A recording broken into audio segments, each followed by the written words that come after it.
నా పేరు పావని. నేను ఇక్కడ శివరాం నగర్లోనే ఉంటాను. నేను అంటే వీక్లీ వస్తాను ఇక్కడికి. మా ప్రాపర్ ఇక్కడే. కాలేజ్ వచ్చేసి అపోలో జూబ్లీ హిల్స్ చదువుకుంటాను. నేను ఫిజియోథెరపీ థర్డ్ ఇయర్. వీక్లీ వచ్చేసి వెళ్తాను కాబట్టి ఎవ్రీ సాటర్డే సండే వచ్చి మళ్ళీ మండే బ్యాక్ వెళ్ళిపోతాను నేను కాలేజ్కి. కాలేజ్ 8 o'clock నాకు కాబట్టి ఫస్ట్ బస్కి నేను 6 o'clock వెళ్ళినాను. 6కి అక్కడ బస్ స్టాండ్లో బస్ వెళ్ళిపోయింది కాబట్టి చౌరస్తా దగ్గర 6:15కి ఎక్కినాను. ఓవర్టేక్ చేయించి ఎక్కించింది మా నాన్న హాస్పిటల్ నుండి. 6:15కి ఎక్కిన ఒక 6:35కి యాక్సిడెంట్ అయింది ప్లేస్లో. 6:40కి నేను మా నాన్నకు కాల్ చేసిన, బయటికి వచ్చేసి అట్లా బస్ కింద పడ్డది అని చెప్తే వచ్చి 7 వరకు అట్లా పికప్ చేసుకున్నాను. అంటే ఇప్పుడు అది మీరు యాక్సిడెంట్ అయినప్పుడు అందులో లోపల ఉన్నారు కదా, ఎట్లా ఎక్కడ సైడ్ ఉన్నారు మీరు? నేను లెఫ్ట్ సైడ్లో ఉన్న ఒక కండక్టర్ వెనకాల ఒక 4th 5th సీట్ అలా అక్కడ కూర్చున్నాను. ఓకే. అంటే మేబీ ఫాస్ట్గా వెళ్తున్నాడు కదా అని బ్రేక్ వేసిండేమో అనుకున్నాం మేము. నార్మల్గా సడన్ బ్రేక్ వేసిండు కావచ్చు అని అనుకున్నాం. అది తర్వాత మొత్తం కంకర ఫిల్ అయిపోయింది ట్రక్ వచ్చేసి. అంటే నువ్వు ఒక్కదాన్ని వెళ్ళినా ఇంకా మీ పాటు ఇంకెవరైనా ఫ్రెండ్స్ గిట్ట ఉండదా?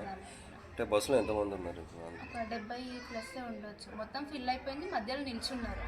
నేను కూడా నిల్చొనే ఉండే, ఫస్ట్ రష్గానే ఉండే బస్సు. బ్యాగ్ ముందలేసి నేను వెనక్కి వెళ్ళి నిల్చున్నా. ఒక అన్న సీట్ ఇచ్చిండు, కూర్చున్నా. నేను అప్పటికే జస్ట్ ఇట్లా కూర్చున్నా, ట్రక్ వచ్చి గుద్దింది అంతే. అంటే మీరు ఇంటికి ఎప్పుడు వచ్చారు మళ్ళీ? 9 వరకు వచ్చేసి హాస్పిటల్కి వెళ్ళి అటు నుంచి అంటే మీకు ఎక్కడెక్కడ తగ్గినాయి? అంటే కంకర గుచ్చుకుంది, గ్లాస్ పీసెస్. నా స్పెక్ట్స్ అట్లా పడిపోయినాయి, స్పెక్ట్స్ చెప్పులు అట్లా పడిపోయినాయి కాబట్టి ఇక్కడ రాళ్ళు అవి కొంచెం గ్లాస్ పీసెస్ గుచ్చుకున్నాయి. అంటే హాస్పిటల్ ఎక్కడ? ఈషా హాస్పిటల్కి వెళ్ళేసి వచ్చాను, జనరల్ చెకప్కి వెళ్ళాను. నా పేరు నరేంద్ర కుమార్. మా పాపను ఆ రోజు సోమవారం ఉదయం 6:15 బస్సు ఎక్కించిన. తర్వాత 6:35కి నాకు ఫోన్ చేసింది మా పాప, బస్సు పడ్డది అని. ఆ తర్వాత నేను వెళ్ళి పికప్ చేసుకోవడం జరిగింది అంతే. ఎక్కడ పికప్ చేసుకో? మీరు కూడా టర్నింగ్ మధ్యలో ఆపేకిచ్చినండి. నేను బీజార్ చౌరసకాడ బండి ఆపలేరు వాళ్ళు. బీజార్ చౌరసకాడ బండి ఆపలేరు. ఆ తర్వాత ఎన్టీఆర్ చౌరసకాడ కూడా స్లో చేసి పికప్ చేసుకోవడం వల్ల ఆ తర్వాత బండి ఓవర్టేక్ చేసి మిషన్ హాస్పిటల్ ముంగనే బస్సు ఎక్కించాను పాపను. మీరు ఎట్లా ఫీల్ అవుతున్నారు? ఇక నేను అదృష్టంగా ఫీల్ అవుతున్నాను.